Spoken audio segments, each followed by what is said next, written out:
قال النبي صلى الله عليه وآله وسلم لا يؤمن أحدكم حتى أكون أحب إليه من والده وولده والناس أجمعين। রাসূল তো হাদিসের মধ্যে বলে দিয়েছেন ওই লোকটা ততক্ষণ পর্যন্ত পরিপূর্ণ ঈমানদার কামিল বান্দা হতে পারবে না যতক্ষণ না পর্যন্ত তার ধন সম্পদ এবং স্ত্রী এবং তার নিজের থেকে রাসূলকে মহব্বত আর ভালোবাসা না করবে।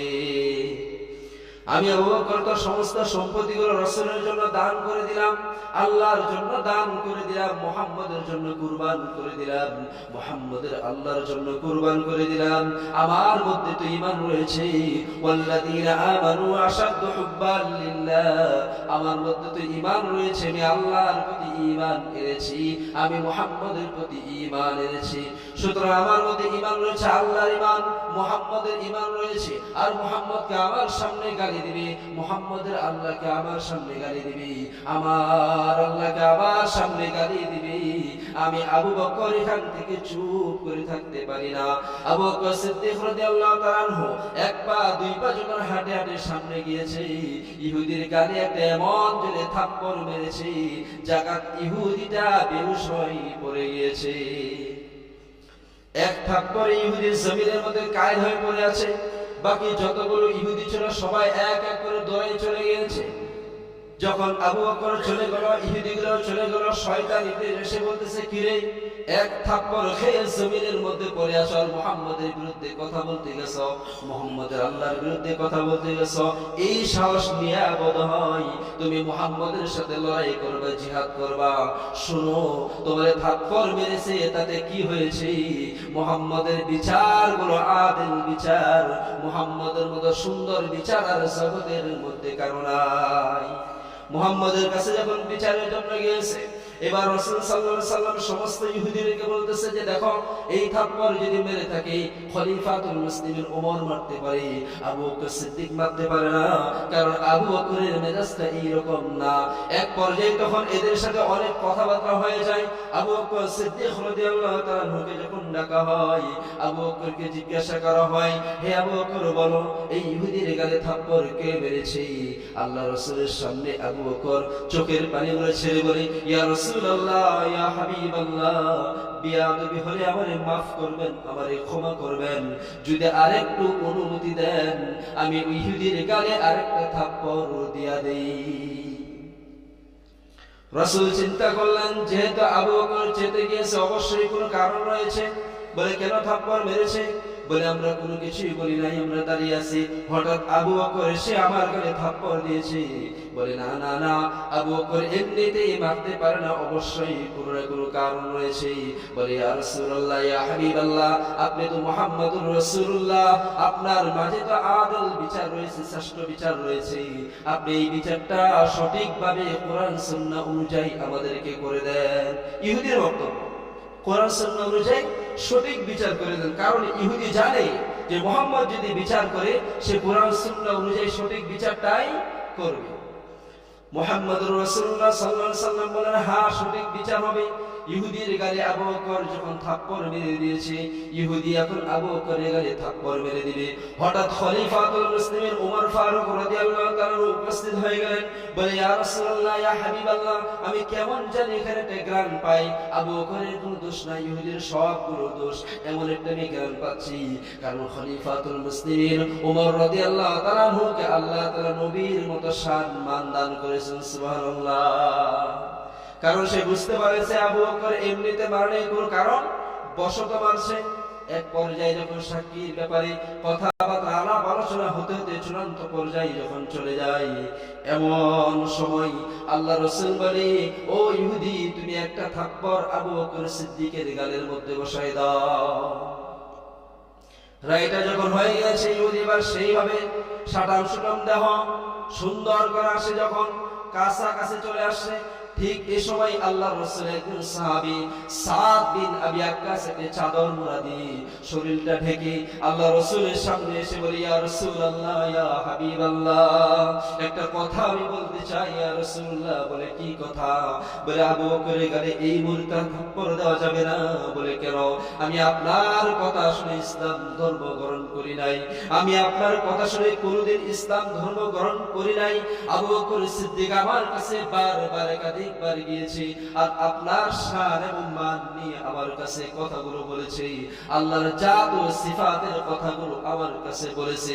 আমি সাদ বিন আবি ওয়াক্কাস বলতেছি, ইয়া রাসূলুল্লাহ, ইয়া হাবিবাল্লাহ, বেদিনের ঘরে আমি জন্মগ্রহণ করেছি, আমার মা ইহুদি, আমার বাবাও ইহুদি, তারা কেউ ইসলাম ধর্ম গ্রহণ করে নাই, এবং ঘর থেকে ইসলাম ধর্ম আমি গ্রহণ করেছি।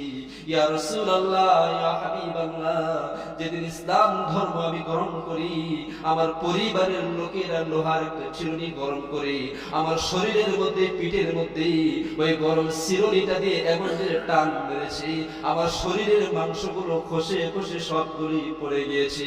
চাদরটা উঠাইয়া দেখাই, ইয়া রাসূলুল্লাহ, ইয়া হাবিবাল্লাহ, আপনি আমাকে চিনতে পারছেন নি? বলে, হ্যাঁ, আমি তো তোমাকে চিনতে পেরেছি, তোমার হাতেই তো, তোমার হাতে হাত রেখে তো আবু বকর তোমাকে কালেমা পড়াইয়া মুসলমান বানাই দিয়েছে, তুমি তো সেই সাহাবী সাদ বিন আবি ওয়াক্কাস। সাদ বিন আবি ওয়াক্কাস বলে, ইয়া রাসূলুল্লাহ, ইয়া হাবিবাল্লাহ, এই যে একটা বিচার আপনি করতেছেন, সমাধান করতেছেন, এখানে আবু বকর নির্দোষ, আবু বকর কোনো দোষ করে নাই। আমি সাদ বিন আবি ওয়াক্কাস সাক্ষী দিচ্ছি, ইহুদির সমস্ত দোষগুলো, এখানে আবু বকরের কোনো দোষ নাই। কিন্তু রাসূলের কথা হলো যে না, সাক্ষী না থাকলে আমার বিচার সঠিক হবে না। আবু বকরের পক্ষে কোনো সাক্ষী নাই, ইহুদির পক্ষে অনেকগুলো সাক্ষী রয়েছে। এক পর্যায়ে যখন সাক্ষী আবু বকর সিদ্দিক রাদিয়াল্লাহু তাআলা উপস্থিত করতে পারলেন না, আল্লাহ রাব্বুল আলামিন স্বয়ং জিবরিল আলাইহিস সালামকে বলেন, এর জিবরিল, আবু বকর আমার নবীকে এতটা মহব্বত করে, এতটা ভালোবাসে, আরবের মধ্যে সবচাইতে ধনী মানুষ হলেন আবু বকর সিদ্দিক, ওনার মতো কাপড়ের ব্যবসায়ী বড় আর আরবের মধ্যে কেউ নাই, মদিনা শহরের মধ্যে কেউ নাই, সবচাইতে বড় ব্যবসায়ী, তিনি ধন সম্পদগুলো আমার জন্য কুরবান করে দিয়েছে, রাসূলের জন্য কুরবান করে দিয়েছে। আজ বড় হয় আমার পক্ষে ঈমান আনার কারণে, আমার পক্ষে জিহাদ করার কারণে, আমার পক্ষে অটল থাকার কারণে আমাকে এত পরিমাণে মহব্বত করে ভালোবাসে। ওই ইহুদির বাচ্চারা গালি দিয়েছে, আবু বকর সহ্য করতে পারে নাই, এক পর্যায়ে তাকে থাপ্পড় মেরে দিয়েছে। তুমি মুহাম্মদের কাছে আমার আয়াতটা নাযিল করে দাও, মুহাম্মদের কাছে আমার ওহীটা পৌঁছায় দাও, আমার বার্তাটা পৌঁছায় দাও, আমার কথাটা পৌঁছায় দাও। ঠিক এই সময় জিবরিল আলাইহিস সালাম বলে, ইয়া রাসূলুল্লাহ, ইয়া হাবিবাল্লাহ, এইমাত্র আপনার কাছে ওহী এসেছে, ইহুদির পক্ষে হাজার হাজার সাক্ষী রয়েছে, অনেকগুলো সাক্ষী উপস্থিত করেছে, কিন্তু আবু বকর সিদ্দিকের পক্ষে স্বয়ং আল্লাহ নিজেই সাক্ষী দিয়েছে। সুবহানাল্লাহ। এজন্য দেখবেন শয়তানের একটু জোর বেশি থাকে, যারা দুষ্ট মানুষ এদের জোর বেশি থাকে, যারা শয়তান এদের জোর বেশি থাকে, যারা হকের পক্ষে থাকে এদের একটু শক্তিটা কম থাকে, কিন্তু কম শক্তির মধ্যে এত পরিমাণে আল্লাহ রাব্বুল আলামিন বরকত দান করে এরাই সর্বশেষ বিজয়ের মালা পরে। আল্লাহ তাআলা আয়াত নাযিল করে দেন, লাকাদ সামিআল্লাহু কাওলাল্লাযীনা ক্বালু ইন্নাল্লাহা ফাকীরু ওয়া নাহনু আগনিয়া।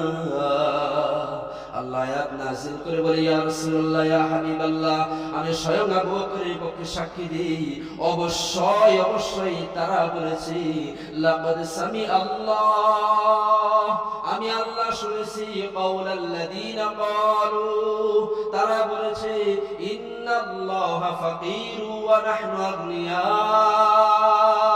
তারা বলেছে আল্লাহ ফকির, মুহাম্মদ ফকির, এবং তারা সবাই নাকি ধনী, কোটি কোটি টাকার মালিক, অনেক সম্পত্তির মালিক। তারা বলেছে আমরা হলাম ধনী মানুষ, তোদের আল্লাহ ফকির, মুহাম্মদ ফকির, মুহাম্মদের মতো ফকির আর মানুষ কেউ নাই।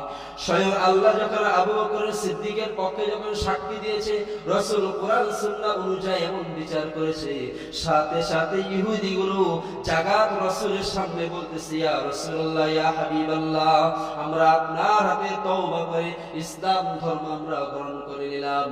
লা ইলাহা ইল্লাল্লাহু মুহাম্মাদুর রাসূলুল্লাহ সাল্লাল্লাহু আলাইহি সাল্লাম। এজন্য আমাদেরকে মনে রাখতে হবে যে আমরা রাসূলকে সবচেয়ে বেশি কি মহব্বত করব, ভালোবাসবো মুখে নাকি নাকি কাজে বিশ্বাস করে। আমি মসজিদ ওয়ালাদেরকে খুব ভালোবাসি, মাদ্রাসা ওয়ালাকে খুব ভালোবাসি, গরিব দুঃখ অসহায় মানুষকে খুবই ভালোবাসি, এদের সহযোগিতা প্রয়োজন হলে তখন আর নাই। এই ভালোবাসার কোনো দাম আছে? এই ভালোবাসার দাম নাই। সুতরাং আল্লাহ এবং তার রাসূলকে ভালোবাসতে হবে কাজে মিলে, নাকি বলেন, কাজে ভালোবাসতে হবে। এই জন্য আমাদের সামনে যদি কোনো ইহুদি, কোনো নাসারা, কোনো মুসলমান, কোনো মুসলিম, কোনো ইমানদার আল্লাহ এবং তার রাসূলকে নিয়ে কটূক্তি করে, আল্লাহ এবং রাসূলের শানের বিরুদ্ধে কথা বলে, আপনার মাঝে যদি ন্যূনতম ঈমান থাকে, খোদার কসম করে বলি, ন্যূনতম ঈমান নিয়ে যদি তার পক্ষে, আল্লাহর পক্ষে নিয়ে, রাসূলের পক্ষে নিয়ে আপনার আওয়াজকে তুলে যদি একবার মোকাবেলা করেন, খোদার কসম করে বলতেছি, হয়তো আপনার প্রতি অনেক চাপ আর হাত আসবে, কিন্তু এক পর্যায়ে আপনি বিজয় লাভ অবশ্যই করবেন। এই জন্য রাসূলের মহব্বত ভালো